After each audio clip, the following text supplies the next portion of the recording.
बिस्मिल्लाहिर्रहमानिर्रहीम। अस्सलामु अलैकुम वरहमतुल्लाहि वबरकातुहू। नाज़रीन मोहतरम, आज की वीडियो इंतहाई अहम इस लिहाज से है कि एक आलिम दीन जो कि बयान कर रहा था, असल में बात क्या है कि यहाँ शहरों में जो आलिम दीन होता है या मुबल्लिग होता है, जब तबलीग करता है या दावत देता है या दर्स देता है, तो उस सूरत में यह है कि पहले से ही उस वक्त का ख्याल किया जाता है।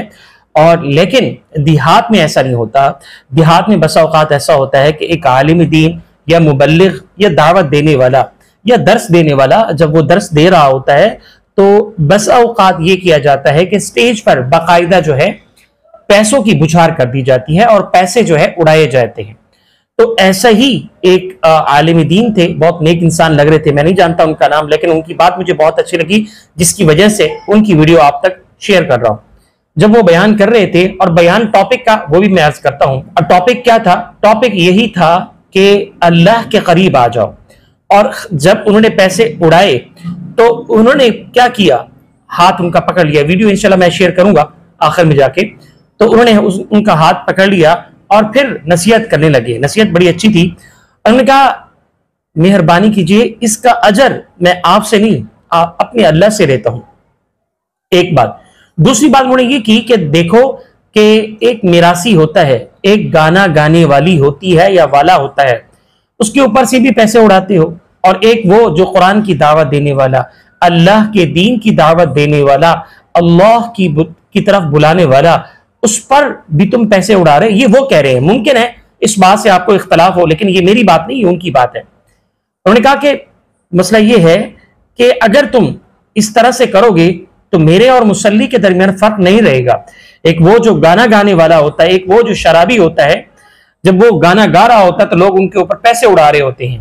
तो दरअसल जैसे ही पैसे उड़ते हैं तो उसकी और आवाज ऊंची होती है और लहजा और साउंड अच्छा बना के वो दूसरों को गाना सुनाता है, क्योंकि एक एतबार से एक मोटिवेट उनको किया जा रहा होता है कि नहीं, आपका हम हक नहीं रखेंगे। यही वो बात है जो आलिम दीन जब दावत दे रहे थे, वो कह रहे थे कि देखो ऐसा मत करो, मेरा असल में जो मकसद है अल्लाह की दीन की दावत आप लोगों तक पहुंचाना है। और अगर आप में से कोई एक भी अल्लाह की मान ले या सीधे रास्ते पे आ जाए, यानी इहदिनस सिरातल मुस्तकीम के हवाले से बात फरमा रहे थे, आ जाए तो मेरा काम सही है। लेकिन दूसरी बात भी बड़ी अहम की उन्होंने कहा कि अगर मेरी दावत देने से कोई एक आदमी भी अल्लाह के दीन की तरफ नहीं आता तो कोई हर्ज की बात नहीं, लेकिन नीयत अच्छी रखो, फिर भी मैं कामयाब हूं। इस पर उन्होंने कहा कि मेरी नीयत भी अच्छी होनी चाहिए और जो नाजरीन और सामिईन है उनकी भी नीयत अच्छी होनी चाहिए। बड़ी अहम बात थी, बड़ी अहम बात थी। उन्होंने कहा कि बड़ी अच्छी बातें की, मैं आपको शेयर कर रहा हूं। उन्होंने कहा कि महंगाई बहुत ज्यादा है, ये पैसे जो है अपने जेब में संभाल कर रखो, आपके बच्चों को काम आएंगे, ऐसे मत उड़ाओ। जो तीसरी बात की वो इससे भी अहम है। वो क्या बात है?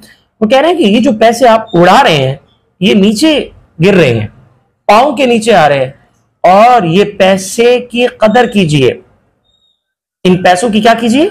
कदर कीजिए। वजह क्या है? वजह उन्होंने ये बताई कि इन्हीं पैसों की वजह से बाज बहनें या बाज बेटियां ऐसी होती हैं जिनकी शादी नहीं हो सकती, जिनके वालिदैन उनको रुखसत नहीं कर सकते। कितनी अहम बात है, जरा नोट करें। यानी जो अल्लाह ने आपको रिज़्क़ दिया है, जो अल्लाह ने आपको नियामतें दी हैं, पहली बात तो ये कि उनका शुक्र भी अदा करें ताकि अल्लाह आपको मजीद उसमें खैर और बरकत और तरक्की दे। दूसरी बात यह कि अगर अल्लाह ने आपको रिज़्क़ दिया है तो उसकी नाकदरी ना करें। एन मुमकिन है अल्लाह रिज़्क़ मुझसे और आपसे ले ले, नाकदरी की करने की वजह से।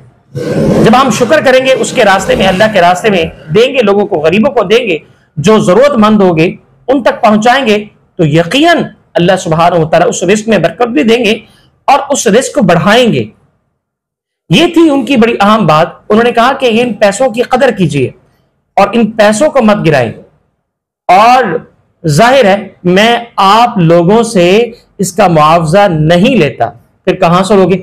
अल्लाह से मुआवजा लूंगा। कितनी अच्छी बात की उन्होंने कहा कोई बात नहीं, मैं आप ही के शहर का रहने वाला हूं और मैं आपके रस्म व रवाज से खूब वाकिफ हूं, और अगर मुझे आप कुछ भी ना देंगे कोई बात नहीं, लेकिन बड़ी अहम बात है, लेकिन मेरी कदर कीजिए। कैसे कदर करें भाई? आपको पैसे दें? नहीं। उन्होंने कहा मेरी कदर इस तरह कीजिए कि मेरी बात جو میں اللہ کی بات آپ کے سامنے پیش کر رہا ہوں اس کو دھیان سے سنیں، فوکس کر کے سنیں، توجہ سے سنیں، تاکہ میری جو بات ہے آپ کے دل میں بیٹھ جائے۔ بڑی اہم بات کی، اور ساتھ میں یہ کہا کہ آپ کے پیسوں کی مجھے ضرورت اس لحاظ سے نہیں ہے چونکہ الحمدللہ، میں جانتا نہیں ہوں کیسا آدمی ہے، لیکن یہ کہ باتیں بہت اچھی تھی، کہ کہا کہ میرے الحمدللہ میرے گھر میں رزق ہے، میرے بچے کھانا کھا رہے ہیں، بڑی اہم باتیں کی تھی۔ تو لہٰذا ان ساری گفتگو سے جو مجھے سمجھ میں آئی یہ بات، رزق دینے والی کون ہے؟ اللہ کی ذات ہے۔ وَيَرْزُقْهُ مِنْ حَيْثُ لَا يَحْتَسِبْ، اللہ سبحانہ وتعالی آپ کو اور مجھے رزق وہاں سے دے گا جہاں سے آپ کو اور مجھے گمان تک نہیں ہوگا۔ کیسے دے گا رزق؟ اس سے پہلی والی آیت کا حصہ ذرا نوٹ کریں، وَمَن يَتَّقِ اللَّهَ يَجْعَلْ لَهُ مَخْرَجًا۔ اگر آپ اللہ کا تقوی اختیار کریں گے، یہاں کتنی اہم بات ہے، اگر آپ اللہ کا تقوی اختیار کریں گے تو یقیناً یقیناً یقیناً اللہ آپ کو رزق وہاں سے دے گا جہاں سے گمان بھی نہیں ہوگا۔ ذرا مزید میں دو باتیں عرض کرنا چاہوں۔ ایک بات تو سیلاب کے متعلق ہے، اب بتایا جا رہا ہے دریائے ستلج نے جو تباہی مچائی ہے وہ انتہائی نقصان دہ ہے۔ وہ کیسے؟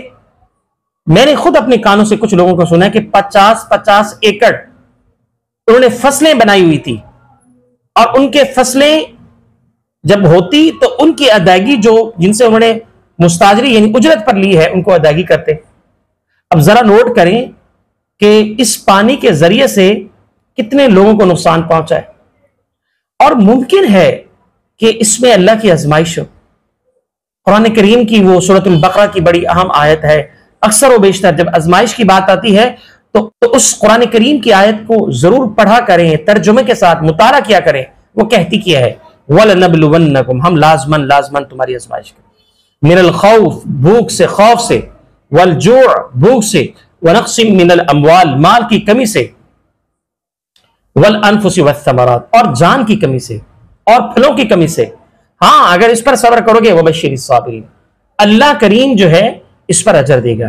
یہ ہے اصل پہلو کہ ہمارے اوپر تکالیف بہت ساری آ رہی ہے، ملک کی معیشت زیرو، سیلاب عام ہے، حکمران کو اندازہ بھی نہیں ہے کہ ہم اپنی عوام کو کیا کھلائیں کیا دیں۔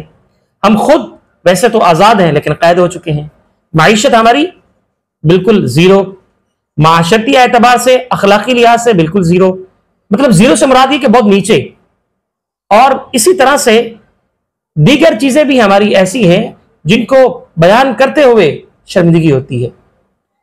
تو یہ ہے وہ اصل پہلو۔ اللہ سبحانہ وتعالی ہم سب کو نبی مکرم علیہ السلام کی تعلیمات پر عمل کرنے کی توفیق عطا فرمائے، آمین۔